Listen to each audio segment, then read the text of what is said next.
오늘은 6월 3일 디도서 3장 1절부터 15절까지입니다.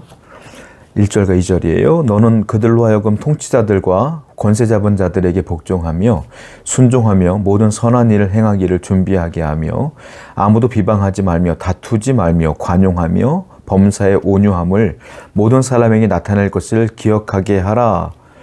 디도는 성도들에게 이렇게 가르치라는 것이죠. 성도들에게는 통치자들, 그냥 정치 지도자들을 말하는 겁니다. 통치자들에게 복종하게 하는 것, 그리고 그들이 어떤 이야기를 하든지 간에 선하게 반응하라는 것, 선한 일을 하게 하라는 것, 이런 것들을 가르치라는 거예요. 디도는 그런 것들을 가르쳤어야만 했어요. 교회 내에서. 사람들은 그렇게 생각할 수 있겠죠. 아니, 왜 정치인들이 잘못했는데, 권력자들이 잘못했는데, 국가 권력이 잘못했는데 왜 가만히 우리가 순종해야 되고 복종해야 되느냐, 이렇게 얘기할 수 있겠죠. 그런데 성경을 보면은 위에 있는 권세도 권력도 하나님이 허락하신 것이기 때문에 복종하라는 말씀들이 많습니다. 그러니까 이것 또한 하나님께서 말씀하시는 거예요. 복종하고 그들에게 선한 것들로 그들에게 베풀어라 라고 표현하고 있어요.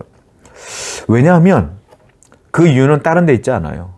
성도의 사명이 무엇일까요? 복음을 전하는 게 사명이에요. 저와 여러분들의 사명은 내가 만난 예수님을 안 믿는 사람들에게 전하는 게 우리의 사명이란 말이에요. 그 전도죠. 이 복음을 전하려면 어떻게 되냐면 성도들은 이 언행을 통하여 복음을 전하게 돼 있다는 거예요. 그런데 우리가 어떤 권력, 국가 권력에 우리가 부정적인 반응을 하고 복종하지 않으면 예수 믿는 우리가, 그리스도인 우리가 사람들에게 지탄의 대상이 된다라는 겁니다. 그러면 우리가 어떤 얘기를 하든지 간에 그 복음이 들어가겠느냐라는 거예요. 오늘날 많은 교회들, 좀 잘못된 교회들이 있죠. 그 교회들이 세상 사람들이 살아가고 있는 그 법률 안에서 벗어난 행동을 할 때에 사람들이 그 예수님을 그들로 인하여 부정적인 시각으로 바라볼 수밖에 없잖아요. 그러니까 디도는 그런 얘기를 하는 거예요.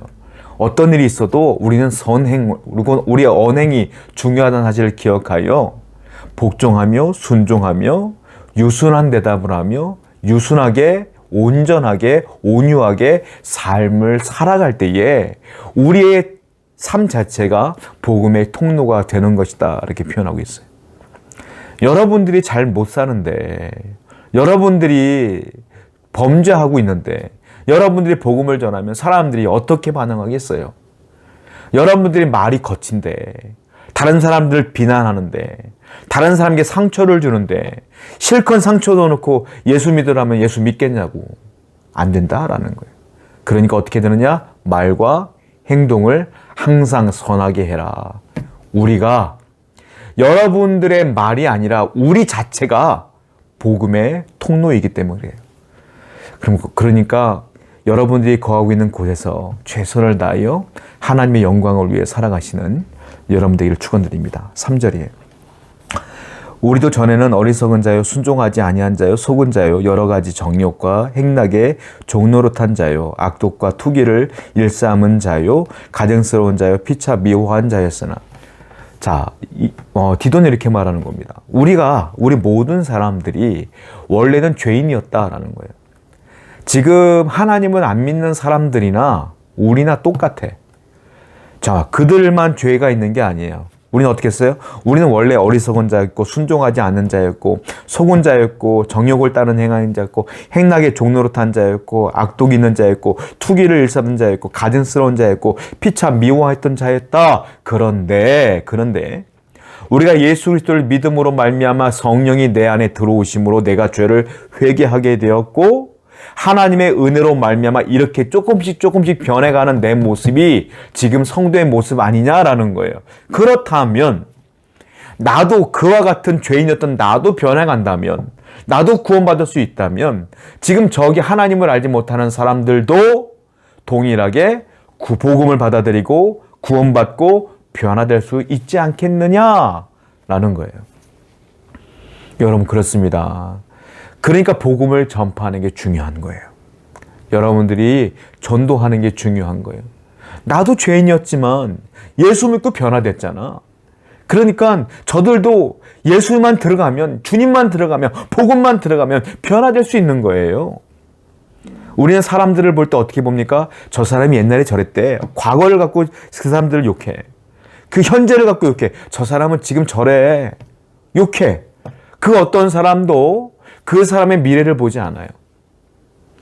성경은 그 사람의 과거와 현재를 보지 않아요. 뭘 봅니까? 성경은 하나님을 알지 못하는 사람의 미래를 보고 얘기하는 거예요. 그 사람의 과거에 어땠든 지금 그 사람이 어떤 사람이든 예수님이 그들에게 들어가면 그들이 변화될 미래가 있다라는 거예요. 전도는 어떻게 하는 거냐면 현재 그 사람의 모습을 보고 전도하는 게 아니라 그가 변화될 것들을 기대하며 미래를 보고 전도하는 거예요. 그러니까 오늘도 나도 변화됐으니 하나님의 은혜가 오면 나뿐만이 아니라 저 사람도 변화될 것을 굳건히 믿으면서 복음을 전할 수 있는 여러분 되기를 축원드립니다. 5절 말씀 볼게요. 우리를 구원하시되 우리가 행한 바 의로운 행위로 말미암지 아니하고 오직 그의 긍휼하심을 따라 중생의 씻음과 성령의 새롭게 하심으로 하셨나니. 여기 보니까 우리를 구원하셨는데 어떻게 구원했느냐 하면 바울이 이렇게 표현하고 있죠. 우리가 행한 바 의로운 행위로 말미암아 아니하고 긍휼하심을 따라 중생의 씻음과 성령의 새롭게 하심으로 되었다. 우리가 정말로 온전한 사람이기 때문에, 의로운 사람이기 때문에, 늘 착한 일을 했기 때문에 구원받은 게 아니라는 거죠. 하나님의 은혜로 말미암아 우리의 중생의 씻음과 성령의 은총으로 말미암아 새롭게 된 것 아니냐 이 말이에요. 이걸 다른 말로 은혜라고 말하는 것이죠. 여러분, 구원은 사람의 행위로, 의로운 행위로 구원받지 못해요. 행위로 구원받을 사람은 이 세상에 아무도 없어요. 예수님, 이 땅에 오신 예수님 외에는 온전한 자가 없기 때문에 그래요. 그러므로 하나님께서는 모든 사람들이 구원받기 위해서 예수님을 이 땅에 보내신 것이고, 그분을 그냥 믿으면 너희가 죄인일지라도 의롭지 않아도 정말로 내가 그냥 의인이라고 칭해줄게. 그래서 구원시켜줄게 이 말이에요. 이걸 이신칭이라고 하죠. 그러므로 구원받은 건 뭐예요? 은혜로 된 것이다 라는 거예요. 그러니까 우리는 이미 구원받은 우리는 뭘 받았어? 너무너무 큰 은혜를 받은 거예요. 8절 볼까요? 이 말이 미쁘도다 원하건대 너는 이런 것에 대하여 굳세게 말하라. 이는 하나님을 믿는 자들로 하여금 조심하여 선한 일을 힘쓰게 하려 함이라. 이것은 아름다우며 사람들에게 유익하니라. 자, 은혜를 받은 너는 8절 보니까 어떻게 해요? 이런 것에 대하여 굳세게 말하라. 강하게 말하라. 이거. 은혜 받은 너는 이 은혜를 강하게 말하라 이거죠. 굳세게 말하라. 아니, 이렇게 큰 은혜를 받은 너가 왜 은혜를 안 전하니? 이 말이에요. 은혜를 받은 사람은 반드시 은혜를 전해야죠. 하나님은 여러분들에게 은혜를 준 이유가 뭐예요? 그 은혜를 전하라고 미리 준 거야. 그 사람보다, 다른 사람보다 내가 은혜를 먼저 받은 것 뿐이야. 근데 먼저 받은 사람에게는 사명이 있고 책임이 있어. 그건 뭡니까? 이 받은 은혜를 또 전해야 되는 거야. 어떻게 해요? 굳세게 전하라. 강하게 전하라. 흔들리지 말고 전하라. 이게 우리의 사명이에요. 은혜를 받아서 구원을 받았으니 이 구원을 전해야 되지 않겠어요?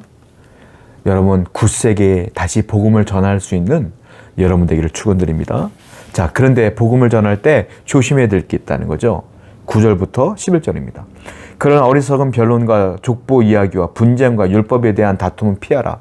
이것은 무익한 것이 헛된 것이라. 이단에 속한 사람을 한두 번 훈계한 후에 멀리하라. 이러한 사람은 네가 아는 바와 같이 부패하여 스스로 정죄한 자로서 죄를 짓느니라. 자, 복음을 굳세게 전해야 되는데 상대방이 안 받아들여. 그러면 어떻게 돼요? 싸움이 날 수 있어요. 야, 너 왜 안 믿어? 그 사람이 또 안 믿는 이유에 대해 설명하죠. 말다툼할 수 있다는 거예요. 그렇게 하지 말라는 거예요. 변론하지 말아라. 분쟁하지 말아라. 율법으로 인해 다투지 말아라. 복음을 전하는데 그 사람들이 안 받아들이면 일단은 피하라 이거죠. 그리고 기회가 될 때 또 전하라 이거지. 그들이 싸우려고 할 때 다투지 말라. 여러분, 복음을 전할 때 지혜롭게 전하셔야 돼요. 은혜를 굳세게 전하되 그 사람이 반발심이 심하면 그거 가지고 싸우거나 설득하려고 하지 말고 그냥 전하면 내가 기도할게 하고 마셔야 돼. 그리고 시간이 되면 또 전하시고, 또 하나 이단에 속한 사람들에게도 복음을 전하라. 그런데 그들은 이미 죄성이 너무 강한 사람들이기 때문에, 잘못된 교훈을 따르는 사람이기 때문에 절대로 이 복음을 안 받아들일 수 있다는 거예요. 그러면 한두 번 훈계한 후에는 어떻게 하라? 멀리하라. 멀리하라는 건 뭐예요? 다시 전하지 말라 이 말이에요.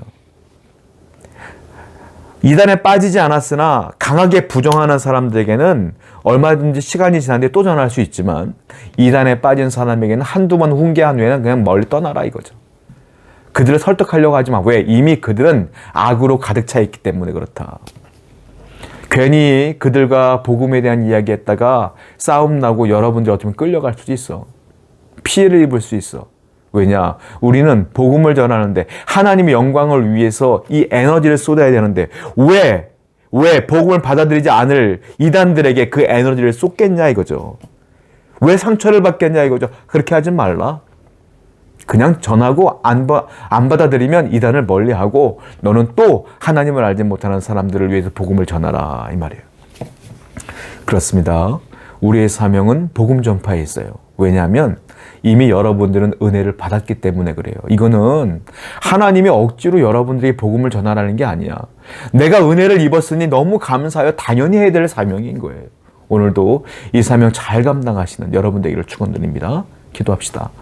우리의 삶 자체가 복음의 통로입니다. 그러므로 잘 살게 하시고 온유하게 하시며 언행에 조심할 수 있도록 인도해 주옵시고, 이 사명을 잘 감당하는 성도가 되게 해 주시옵소서. 예수님의 이름으로 기도드렸습니다. 아멘.